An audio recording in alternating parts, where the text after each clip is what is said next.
Welcome to the AMANI Project. I'm Nicole Inica Hamilton, and I am so delighted to welcome you back for more exceptional conversations. We are going to be joined today. I'm so thrilled about this. We're going to be joined today by Charles C. Smith, the Executive Director of Cultural Pluralism in the Arts Movement Ontario. Some of you will know it as CPAMO. And of course, Maa Pitanta, co-founder of the UMOJA Learning Circle. They're both here joining me today at the AMANI Project. Welcome to both of you. Welcome. Glad to be here. Thank you for having us. Well, it's a pleasure. I must say, one of the things that I am always very excited about where it relates to the Amani Project is the fact that we're sharing intergenerational wisdom. And I'm thrilled about that in this platform because it gives us an opportunity to not only share information, but ensure that we are doing so from different perspectives and different walks of life. And so I welcome the both of you and I look forward to today's conversation. Mm. And so, Kai, I'd like to go to you first and begin by talking about, in particular, the Moja Learning Circle. If you can please share with us, give us a brief introduction of this wonderful organization, Kai. Well, UMOJA Learning Circle started in the late 90s, and it was inspired by the work I was doing in the Toronto District School Board. And I felt that there was something missing, and I thought, well, let's start a school. Let's start a school for children of African descent. And I was inspired by some great warrior educators in the United States in Washington, D.C., who were following the Akan tradition.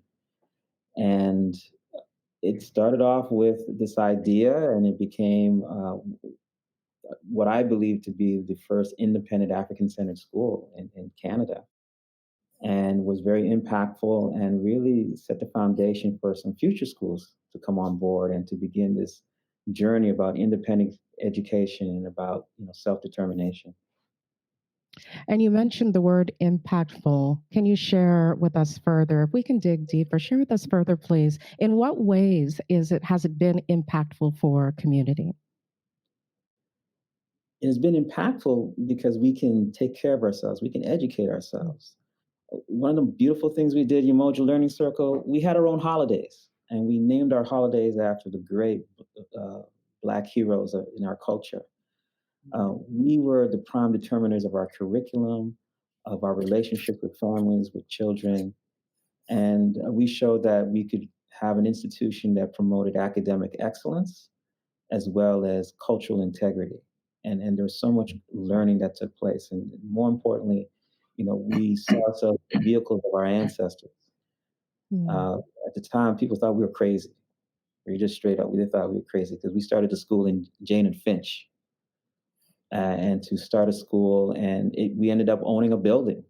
So we can do it. That's what it showed us. That was the impact. And our young people could have an opportunity to build their potential so they can be what they're meant to be in the world.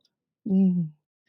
Oh, how much I love that. Yeah. And what I'm thinking about too, when you're talking about be who they can be in this world, oftentimes I think about when I sit down with young artists, think about the fact that there's often a conversation that centers around purpose. And what is my purpose? How do I know how I'm supposed to show up in the world? And so I appreciate that share because an organization like yours allows them to be able to take a look within self and to also have an opportunity for great discovery of self. Yes, yeah. So I appreciate that. Thank you, Kai. And Charles, I'm going to go to you. Same question, please. If you can give us an introduction of your organization, tell us about CPAMO. Yeah, CPAMO began in about 2010. Basically, I was walking around talking to a number of racialized artists, indigenous artists, about the challenges they were facing in the art scene. Not that I was unfamiliar with it, but it did seem to me that an independent organization that came out of, let's say, our communities needed to take some leadership in pushing so that there was greater recognition of artists that are working really hard and doing amazing work who come from those communities. And also that we'd be able to look at, some of the challenges in terms of funding criteria, grants, accessibility, et cetera, to, help change the systems so that they would be more accessible and by artists that we work with, and also more awards would go to those artists. At the same time, we're open to working with organizations, big, large, and medium, that really are sincere about pursuing a transformative change that would ensure anti-racism, anti-oppression, anti-black racism are embedded into their core being, and that it's not just policy but it's evidence. They can see it in terms of their staff, they can see it on their boards, they can see it on who they put on stage and who comes to see the work that they are staging. So it's about 10 years now. Oh, no, bit more than that. 13 years, I guess we're going into. We had our 10th anniversary a while ago. And, a lot of our work really comes from support we get from the communities. And then obviously work we do with organizations. When you mentioned transformative change, I that really stuck out for me because Charles and to you, Kai, as well. Right now, we know that our global climate has shifted greatly in a number of different ways, and so pivot is one of the words we hear very often, and change is one of the words that we hear very often as well. And so, I'd like to explore that word or those words rather, transformative change. If I'm going to go back to you, Charles, if you can talk about, please, what does transformative change look like? Well, I wish I could give you a concrete example because that's what we're arguing for. However, in our sessions with CPAMO, we usually begin with the teaching from indigenous people, the dish with one spoon treaty between the Haudenosaunee and the Anishinaabe. And for us, that's important in the art scene for two reasons. One, those who have needs should be able to get what they need and should be able to articulate that. But they also have a responsibility to make sure that they don't take more than they need so others can have as well. So it's a sharing that we need to see. Right now, the arts environment is all competitive, all competitive. And a lot of the funds are locked into organizations that have been around since the 1950s, 60s, and so on, when our organizations, our community, our artists were locked out of the system. And so we really call upon the funders to correct that, but we also call upon those arts organizations that have had that privilege for half a century to recognize their responsibility toward the need of the artists we work with, their intelligence, their creativity, and begin to collaborate with them in ways that they can share their resources with those who have less. Now, we have to get there's a wonderful story, and I have to credit Sandra Larone for putting this on her Facebook page, of a leaf where there are 12 ants or something like that surrounding a drop of water. And the story is, if any of those ants were to try to take more than they needed or to move, the water would drop and no one would get anything. Right? So we have to think about that. We have to get there together.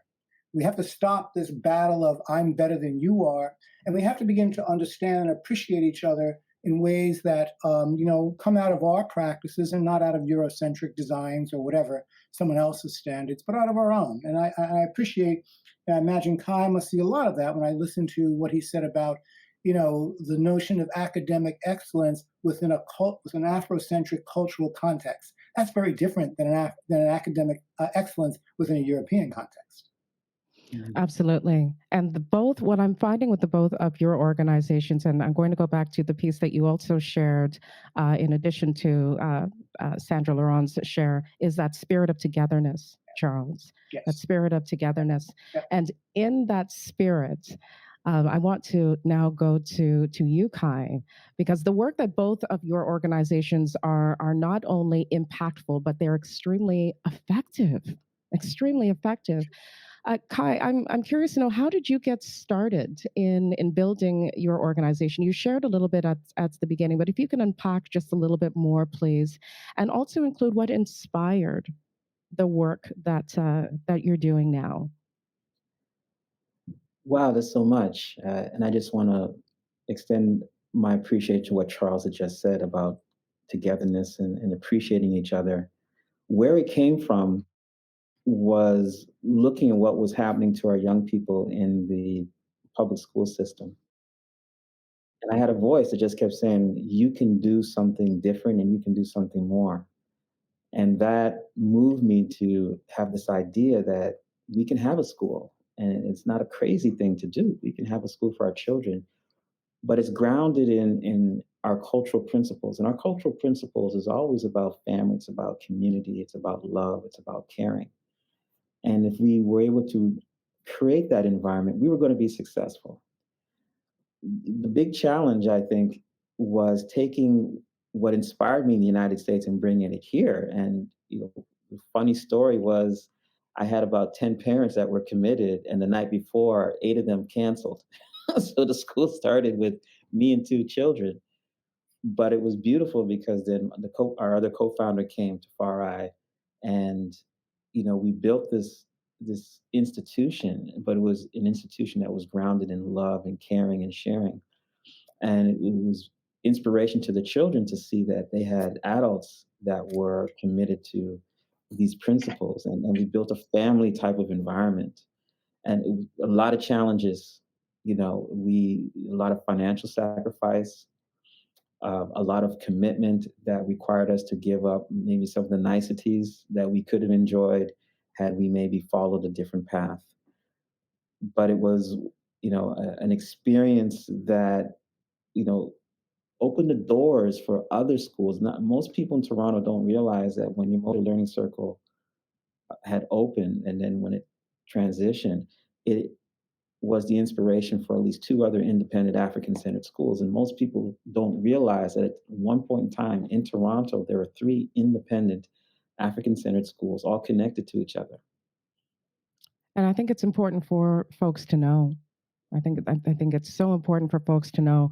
And I also want to come back to the fact that those cancellations happened the night before. I'm so mindful of the fact, Kai, that who needs to be there is going to be there, right? Yes, yeah, who needs to be there is going to be there. And so for those individuals that started out with you, that started or birthed a movement. Is that Literally, fair to say? yeah, literally, a movement was born. The space originally started in an industrial site on Eddystone. The permit department of the city of Toronto was in shock that we were expanding the definition of a school site. So they came in and did an inspection, and something in them said you can stay. We ended up going to a church. The church didn't have a permit, so we had to leave out of instructions from the fire department. Then we ended up running the school out of the co-founder's home, and but we saved our pennies, and then we bought a space. We bought a house on Essington and Albion, and it became a healing space. We had people showing up at the school we didn't even know, right? And they came because they heard about us, and some people would just come and lie down on the couch. They just wanted to be in a space that was centered around them. And the children would often take advantage of me because I'd be working 2 jobs. So I'd fall asleep on the couch, and then I'd roll off the couch, and then any change that came out of my pockets, they would take it and put in this jar, right? And that became our petty cash for the school. So we have some great stories. Me almost falling through the roof trying to clean the roof, and having to drive home because I was full of soot, and you can't clean that off in an industrial site. So I had to literally just drive home with just my under thing in the car. So we had all those kinds of stories.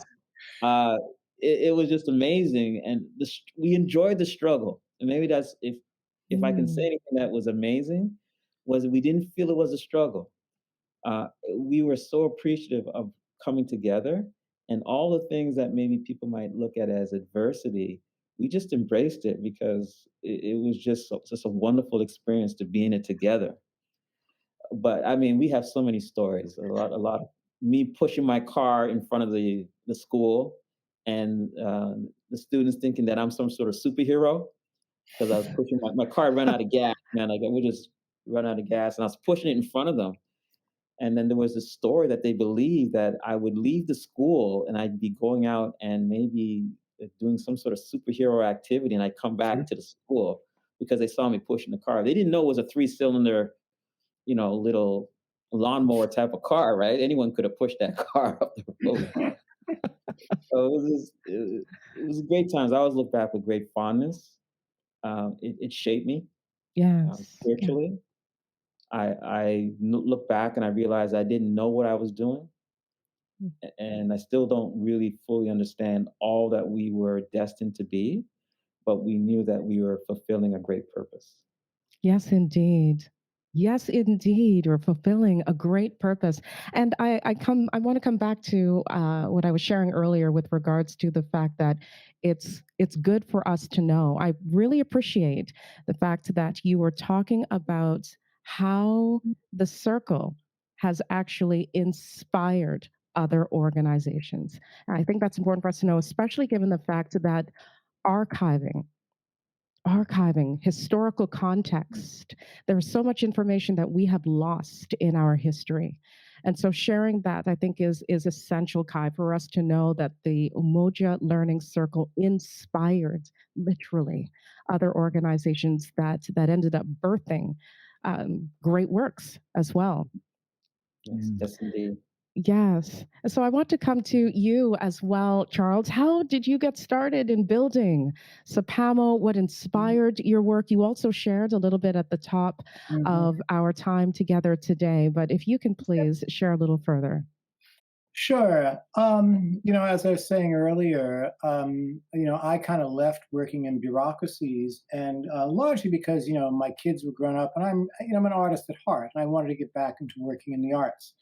And so I began having conversations with people in the arts about, particularly indigenous and racialized folks, about where things were at in terms of their view, and what supports they were getting, what the challenges were. I knew quite a bit about things from the '90s, the Into the Heart of Africa exhibit that had kind of blown up at the ROM, the Miss Saigon that had blown up at Princess Wales, the Writing Through Race conference, which kind of, was all over. And it really just seemed like there was this incredible tension between, quote unquote, the historically funded organizations, the Eurocentric values that seem to pervade the arts, and where artists from the communities I'm talking about were experiencing challenges and difficulties and blocks to coming together, like in the Writing Through Race conference, or articulating our voice, or not having some others tell us what our history is, as in the Into the Heart of Africa exhibit, or when Garth Drabinsky tried to bring Showboat to Toronto. So for me, it was really important to kind of say, well, how can we be autonomous and self-determining? How do we put our stamp on the environment, and what needed to be done? And I've had enough experience in bureaucracies to know this is not an easy task, changing systems, particularly if you're trying to do it from the outside. But it just felt like it was important to bring people together as much as possible from communities, from artists, and from arts administrators from our communities to say, can we do something together here? Can we take on sort of the mantle, if you will, through CPAMO to articulate what's going on, and to then put forward strategies about how change can happen and what needs to be done to bring about change. So in doing that, we did many things, what we call town halls. Now we call them they're called gathering divergence. We started off as 1 day, and now they are 2.5 to 3 days. And in that, we bring together speakers, workshops, showcasing artists, and so on. Always looking for new artists, especially younger artists, to give them a start in the field. And we've been doing that for over, as I say, 13 odd years, and persisting. Recently, we've been doing more publications. So one of the things that we came out with a while ago, and I'll bring up a copy and show it, is called Living in the Skin, because we began to, and this is before George Floyd, we began to do a lot of work with Black artists and Black arts administrators to say, hey, what is the particular issues and challenges we face in the Black arts community? So Living in the Skin was this opportunity to ask artists of various generations, what challenges are you facing? What are your aspirations? What's working for you? And first, we recorded them on video to be played at the Gathering Divergence conferences. And then we decided, let's turn it into a book. And Kevin Ormsby, our program manager, did a rather brilliant job of pulling together these various writings, or pieces that had been presented through the Living in the Skin videos that we did, but also reaching out to some people like Braden Blyden Taylor, for example, of the Nathaniel Dett Chorale, Anthony Morgan, who works at the City of Toronto in the Confronting Anti-Black Racism Unit, work that Kevin has done around Caravana, work that I've done around theater, and so on. And work that Nicole Bernhardt Brooks has done in terms of challenging the not-for-profit sector to take on anti-racism work. It's not gone away. The importance of attacking racism is ever more prevalent, especially when we see what happened in Ottawa in the past week with the blockades. People with swastikas and Confederate flags. Doesn't make me feel like this is home. So we continue to push, and we find there are more and more people, because we love to work in collaboration. We do not believe that we are the sole entity. So pretty much everything we do is in partnership with other organizations, whether it's Tangled Arts, and we're doing work in the digital with the deaf and disabled community, continuous work with the Indigenous community, whether through the Indigenous Curatorial Collective or the Indigenous Performing Arts Alliance or various Indigenous artists, the Black community through the different book list or the NIA Center for the Arts, and also in other communities as well that have organizations and artists who are kind of going in the same direction we are. And it's not just to say that we only work with racialized and Indigenous artists. We have partners with things like the National Ballet of Canada, for example, or with Luminato, on how do they work about change and how can we partner together in terms of bringing about that change. So there's a level of accountability and transparency that is so critical these days. We say to arts organizations that want to work with us, we need to establish that relationship. And part of that relationship is you got to be upfront and honest to us about where you're at. We work together, and when we come out with a plan, you have to be transparent about that plan and accountable, right? Not just, oh, we did this, the flavor of the month, the Black Pledge. The flavor of the month, let's put up a statement about George Floyd. The flavor of the month, go, no, this is permanent. And we need some time frames to make sure that we know we're achieving goals. And in some ways we've seen artists that we've worked with, go on to become more successful, which is wonderful. It's always wonderful to find new artists and give them an opportunity to present. And also to find new people who are willing to take the stage in the panels that we have to address their particular concerns and expand the horizon of what needs to be done if we're really talking about a transformative environment in the arts. How can we be truly inclusive?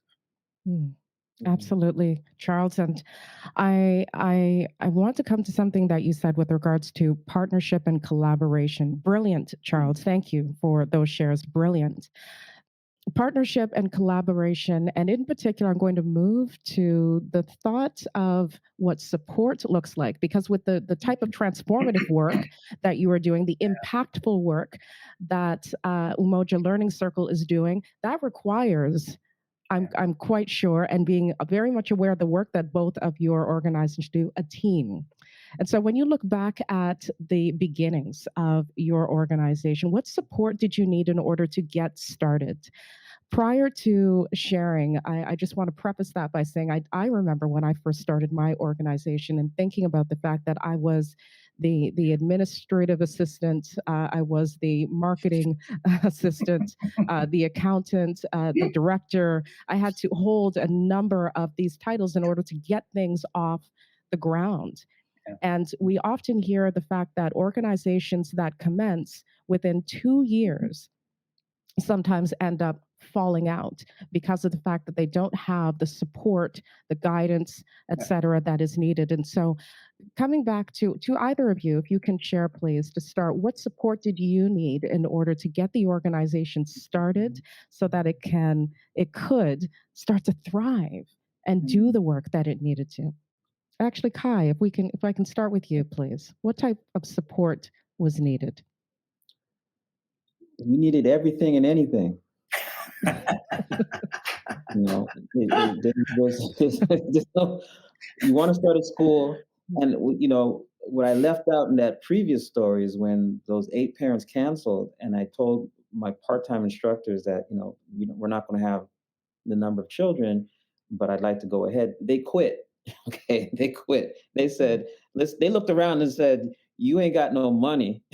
So we don't want to embark on that journey. So we'll see you later. Actually, it wasn't even see you later. We'll see you.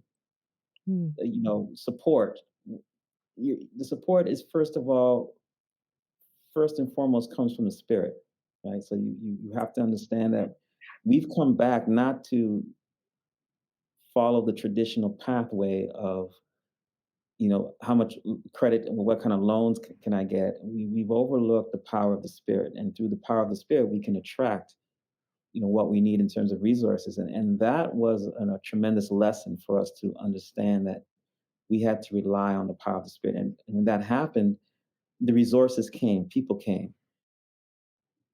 Now, it was still a lot of sacrifice. So what do you need in terms of support? Well, you need, you know, at least one other person that's willing to give it all, right?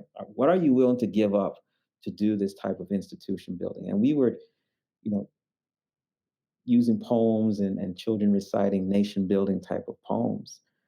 But what we discovered is what we needed to understand within ourselves is how far were we willing to go?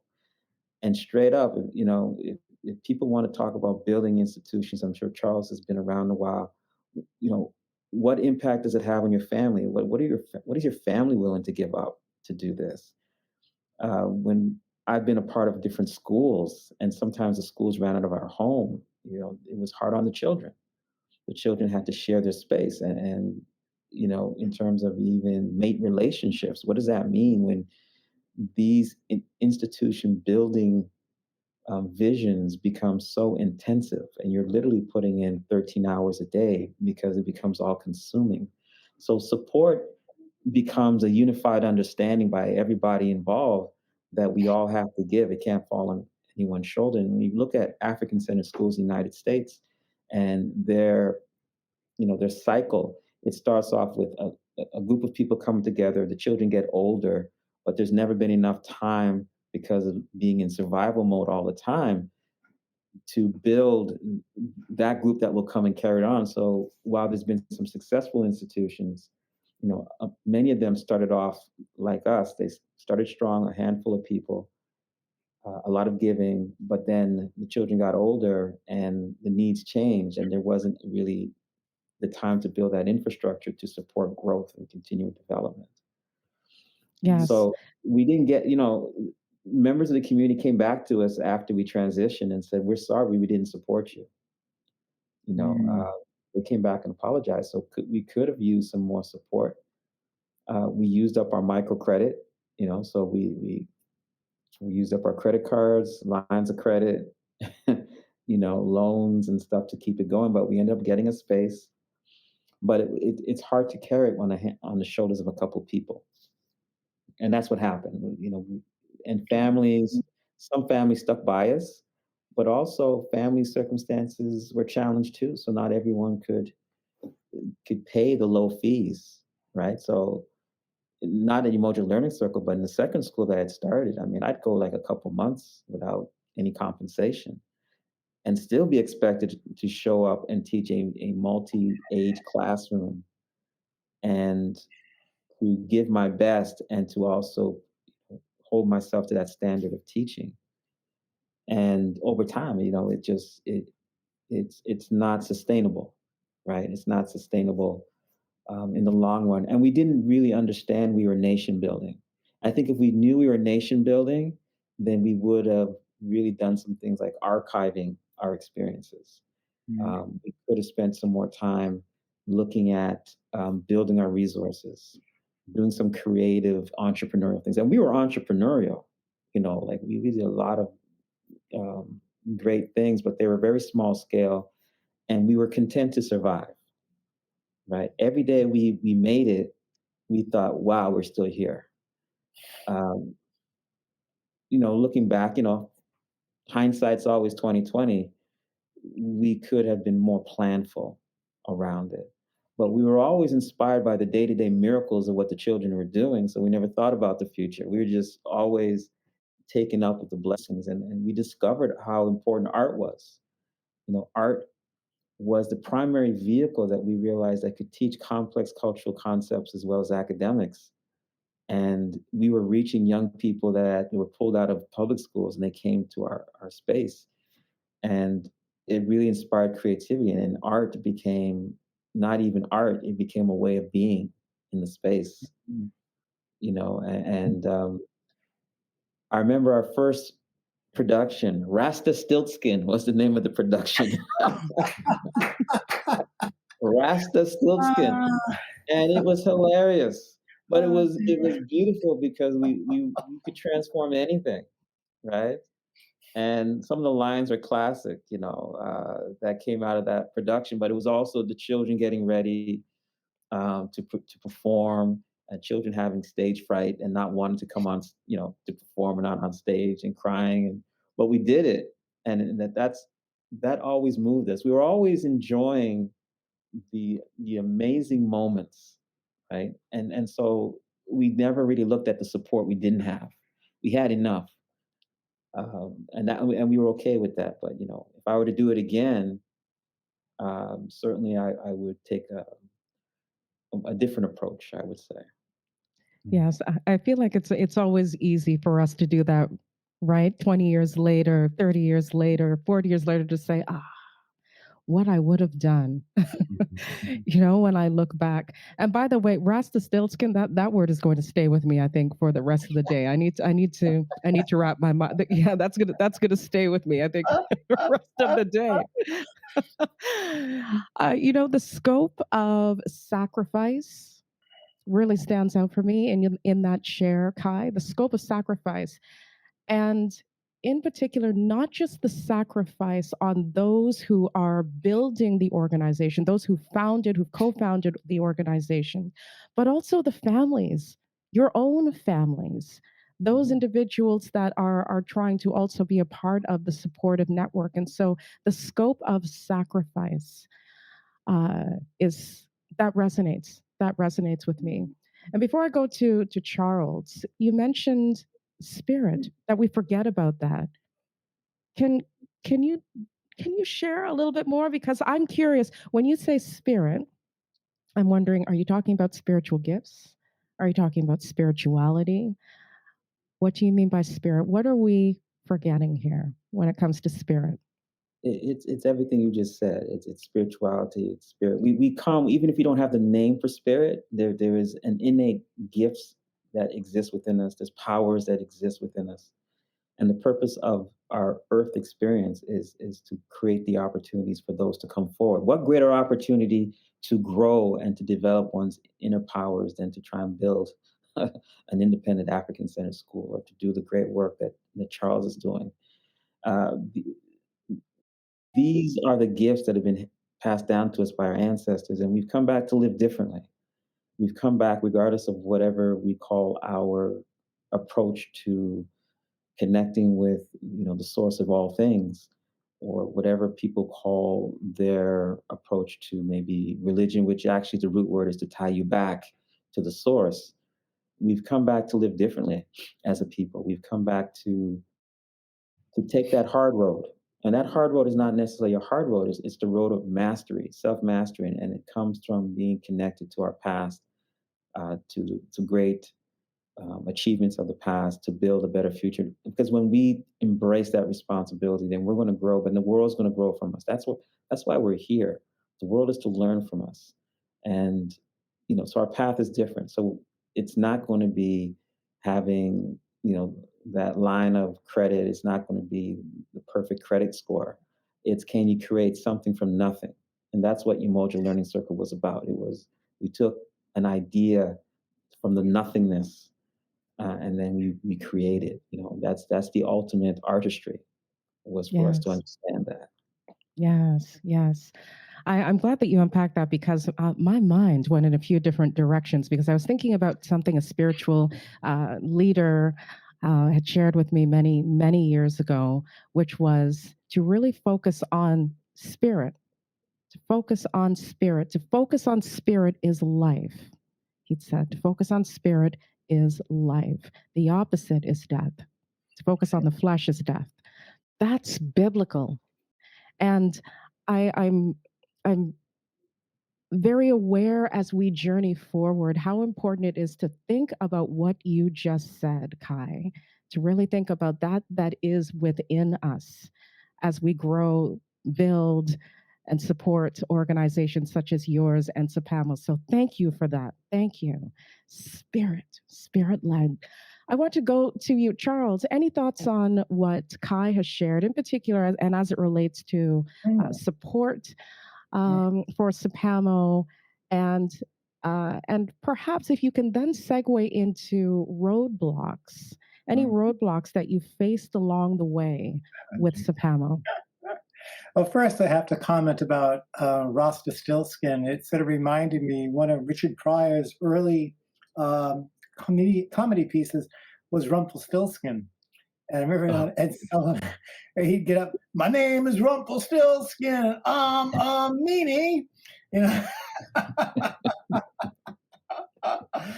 So I love to see how folks have taken Rumpelstiltskin and dubbed him.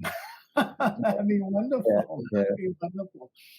But I think there are a number of things that are really in common. I mean, obviously, the tenacity, which I think is spirit. And let me start with that. I think, Nicole, you hit it right on the head. We are all spiritual beings. Our bodies are temporary houses. And the question is, how do we harness that energy that's coursing through our bodies, knowing that it's, the body is finite? How do we understand it? How do we use it? How do we give some purpose to who we are and what we want to achieve, and can use the energies that course through us in that direction? And I know with CPAMO, I'm really lucky that, I've got two people who work with me who've been with me pretty much since the start. Kevin Ormsby, who is our program manager, an incredible dancer, activist, articulate character, and an amazing administrator, and someone who too believes in, we have to take out some time for ourselves for self-care, right? And then Victoria Glitzer, who's our communications manager. I mean, they have, and we've gone through ups and downs. I mean, literally, there have been some years where we have not gotten grants. There have been some years where we've had to challenge funders to their face, sitting down with them, not going to name them, and we still do this, to say, let me understand your policies and why you're not funding us. You say this is what you want to do, and here we are doing it, and we can't get funds out of you? Like, this just doesn't seem to make any sense, other than you really don't want to do what you're saying. And we still say that. I mean, we know they talk about equity, they talk about anti-Black racism, they say, show us. Cuba Gooding Jr., show me the money. Let's see. And when we watch where they do it, and say, that's not it. That really, or they don't want to show us.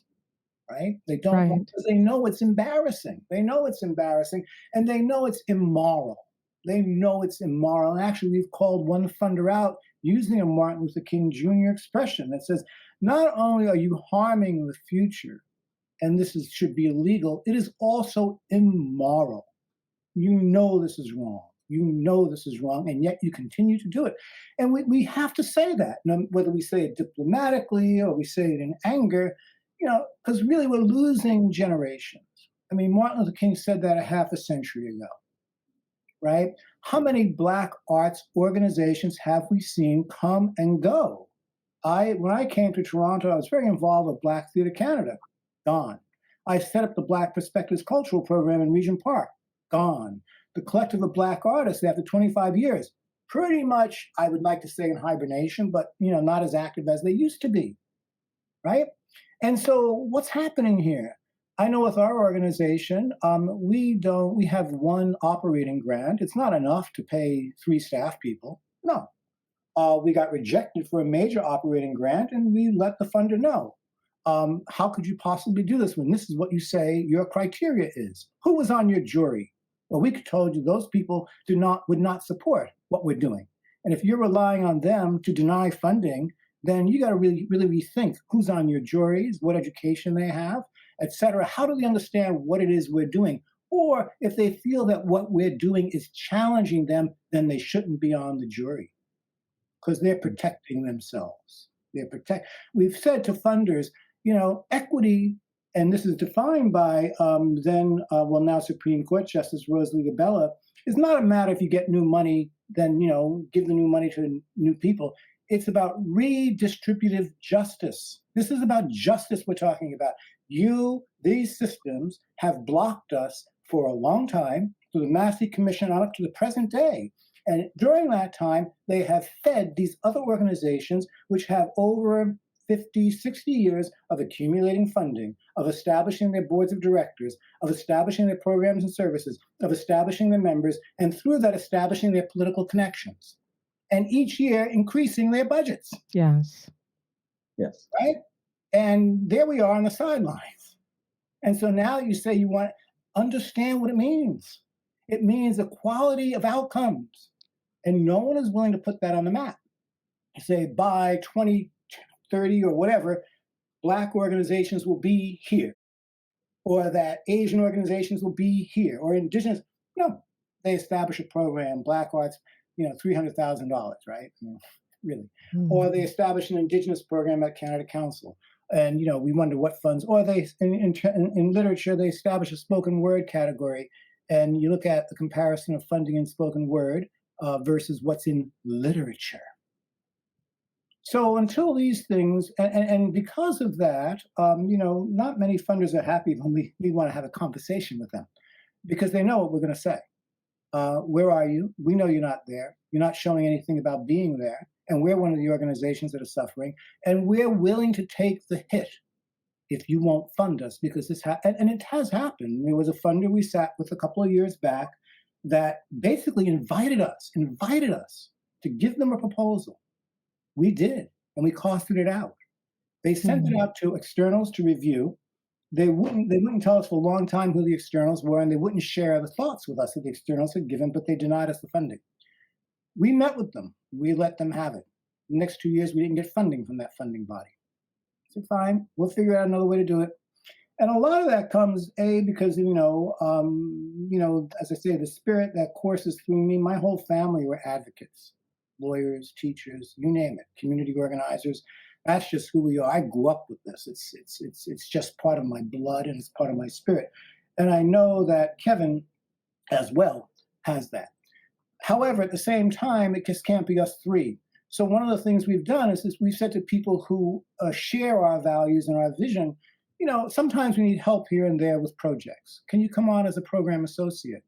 And if there is work that we can provide to you, we'd be happy to do it. In other words, we're not trying to hoard it all because it would kill us, especially in terms of the work we've had over the past couple of years, and also to build allies and collaborators who are Indigenous, who are women, who are from, South Asian or, queer backgrounds or intersectional backgrounds, to say, yeah, this is the way we want to go. We have expertise we can provide here, and happy to lend whatever support they can, and of course they get paid for it, so that we are in essence supporting others as we go along in this struggle to find, to redefine, I should say. I'm very much interested in that these days, is redefining the boundaries. I'm not happy with the boundaries we're in, and so when people throw about the term inclusion, inclusion into what? Inclusion into this reality? No, thank you. I have a different idea of what inclusion looks like, which means my organization and organizations like mine and like Kai's, we are stable. We can sit at the table as equals. And right now, in terms of the resources we have, no, we can't.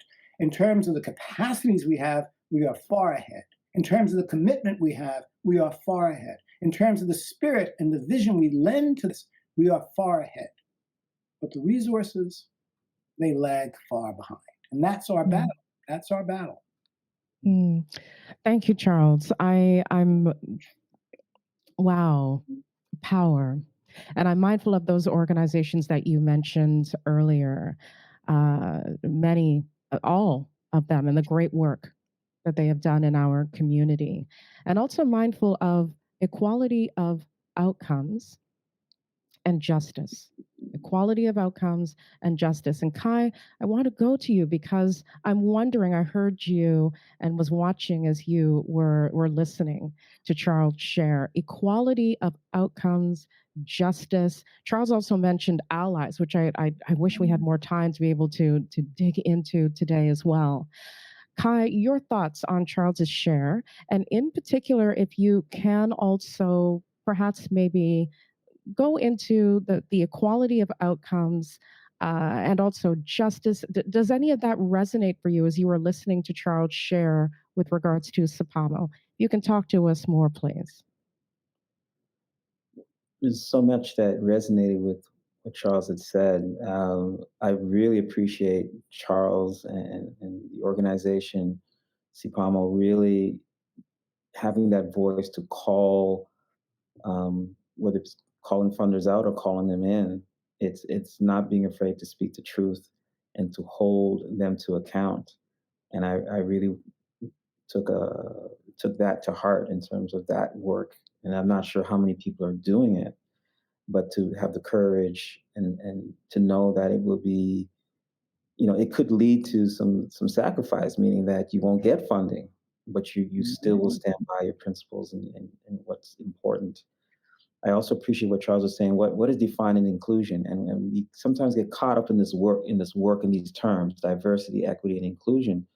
But we have to redefine these things in terms of what they mean for us, and they have to mean something that is both relevant and sustainable and empowering for us.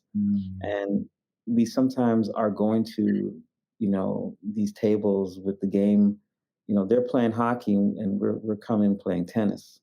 So we're not really fully understanding the rules, and these rules change purposely to keep us excluded. In terms of equality and justice, historically, that has to be something we take, right? We have to define it. We have to take it for ourselves. But more importantly, we have to practice it amongst ourselves. Yes. Right? If we don't practice it amongst ourselves, then it's meaningless, and we will be forever looking for those that hold us down and oppress us to be the source of equality and justice. It just doesn't happen that way. So, what I would say is, first, how do we come to the table together? And, if there's a crumb, are we willing to share the crumb, right? How do we come together to the table? Mm-hmm. How do we treat each other? Are we sources of justice for each other? Mm-hmm. And that makes a big difference. So when Charles and we see each other after this, and there's an opportunity, and there's a small amount of resources, am I willing to say, Charles, you take it, because next time I trust that when the opportunity presents itself, you'll give it back to me. And I've experienced that.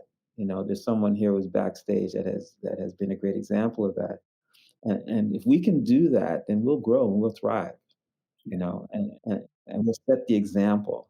So we're not afraid when small resources come, and we can turn it over to someone else in our community and say, next time I know you got me. Right? Yeah. That's a different way of approaching, the allocation of resources. Yeah. Yes. Yeah. And I think that we've got further discussion on something that you've just mentioned with regards to coming to the table together. There's work to be done in that area. There's a lot of work within community that needs to be done as it relates to that spirit of togetherness that we were talking about earlier. And so coming together, that's a whole other meeting. We've got to talk about that one.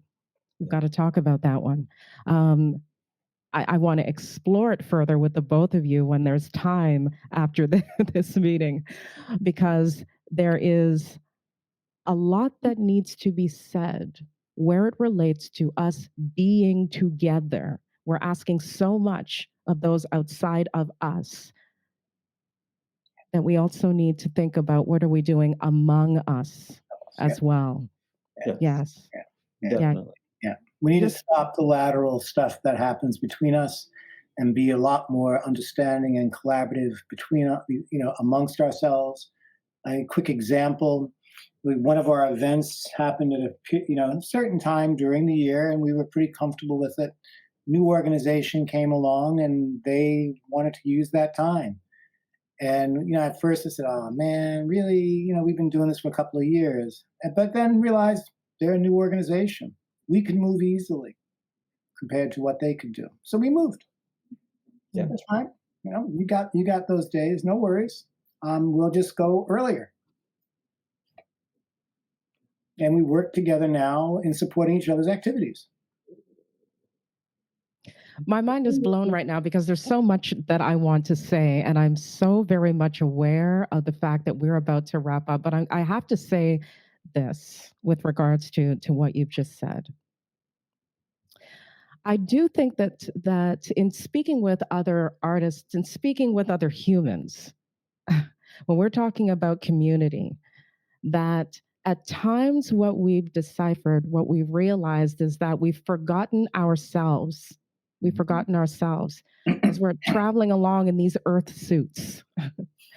We've forgotten ourselves. And so often, I find that the work is being put before ourselves. The projects is being put before community. The work is being put before community. So we've often forgotten ourselves. And so that spirit, the spirit that we were speaking about before, are we actually taking time to align, to connect, and to move forward, and to consider spirit and community? So I'm mindful of all of that. Sometimes I think we've forgotten ourselves. Yes. Yeah. Hmm. That certainly happens in burnout and lack of self-care, and then how that ends up, people get shrill, and that goes out laterally or whichever way it goes out. And it's a tough balancing act because there's so much pressure on us to achieve equality of outcomes. It's a long road. And, I know I've been at this for quite some time in a number of sectors. And, I go by the Max Roach, the name of his piece, "Members Don't Get Weary." But how do you not get weary means you have to, nourish yourself. And that sometimes means stepping away. Like I rarely do email at night. Just not going to do it anymore. I try to shut down. I don't do Zoom on weekend if I can avoid it. Only if it's absolutely necessary. I will not look at these screens on the weekend. That's because again, Zoom fatigue is real. I'm tired of looking at screens to connect with people. And I also need to calm my eyes, my mind about this interaction with the screen. Like, whoa, slow down here. Yes, Charles. Yes. How are we caring for ourselves and caring for community? How are we doing that? So, that's the topic for our next interview. Sounds wonderful. Keep it in the back of your minds. And so I really do want to take the opportunity to ask you both, when you look at the sphere of all that you have done within your organizations, what are you most proud of? What sits on your mind, at the forefront of your mind, rather, when you think about what your greatest or the greatest success story is as it relates to your organizations? Either of you, please. I know there's many. Oh, yeah, there are. Guy, do you want to go first? I would say it's interesting, in terms of being proud of something. It's really, really more appreciative of when I look back. Something happens to you when you turn 50. Let me just be straight, right? Like and you look at life differently. And I look at those experiences as really more an appreciation of being able to say, when it all comes to an end and I'm transitioning to becoming an ancestor, it's not necessarily pride. It's really more, I answered the call, and I struggled and made mistakes, but there's some good there's some good that happened that will help others. So it's really more of an appreciation for the experience as opposed to being proud per se of things, because maybe Charles can you become proud of things, but it's so temporary, Mm. right? The Mm. pride of things, the pride of accomplishments. We grow up here, we think we get our first degree, our first diploma, and then as we get older, it's empty. But I think what moves me forward is really more what am I leaving behind? You know, Legacy. yeah, legacy. I think that's really the word. It's really commitment to Yes. legacy, and it's not necessarily a pride thing. It's really more a life worthwhile was a life where you left something behind that Ah, someone could pick up on, because that's what Charles and I have been doing, right? People came before us, and we're picking up on that work, That's right. and we're doing it in different ways. But Charles Right. he's got his garden, and he's cultivating it, and he's leaving it behind for someone else to come, because someone else left something for Charles to be Yeah. inspired by, in terms of what moves him, and for me, it's the same thing. I always I say this to people. I said, I'm not that bright. Somebody did this before me. I just got to figure out how to continue it. Beautiful. mm. That's Well, beautiful. well, I respectfully disagree with the not that bright part, but but that's beautiful. The cultivating the garden, Kai. That's beautiful. Any thoughts? Your thoughts, Yeah. please, Charles. Yeah, I agree with Kai. I mean, we stand on shoulders, and the more we understand those shoulders, how deeply they go back, I think it strengthens us, to be honest. And it also gives us a toolkit. If they were able to do that back then, Mm. facing the kind of things that we kind of like, whoa, right? What can we do now, right? But I really do want to say I am proud of the people I work with closely. I'm really proud of Kevin and Victoria, because they take on more responsibilities. They feel freer to be this thing, to come in and say, here's what I could add, or let me take this on, and that kind of thing. And then I'm proud of the people we associate with, those who work with us. But I think it's the ripples, I mean, because Kevin's got his circle of connections and people and organizations. And if he takes this spirit with him, then where the ripples are going out in that direction, as Victoria in the visual arts and me in my writing field and that kind of stuff. That's important. That it's the connections where history is alive, and people are making those connections, and it's not about we did this or we did that. It's about, wow, look at the people we are connecting with. How amazing that is, how beautiful it is, and that we believe will bring about change. Certainly, change for ourselves first and foremost. First and foremost. I was on a session a while ago where my brother has a novel out, and I was moderating a session, and he was talking about the importance of self love. That without self love, it's hard to love someone else. So to me, that sense of how each of us who are joining through CPAMO are cultivating that sense, and then taking it out and finding it in others as well. It's not just that we bring it; it's just we also learn from others. So to me, that is I appreciate it very much, and I'm very proud that in my lifetime I'm able to experience that in ways that I could speak about it as I am now. To me, that feels like it's not a dream; it's concrete, it's real. These folks are in connection and sharing regularly. So I'm Yeah, really proud of that. Appreciate it. Want to do more of it. absolutely. Beautiful things to be proud of. History is alive, Charles. Yes, it is. Absolutely. It is alive. And before we close today, I have rather, one more question to ask you both, and here it comes.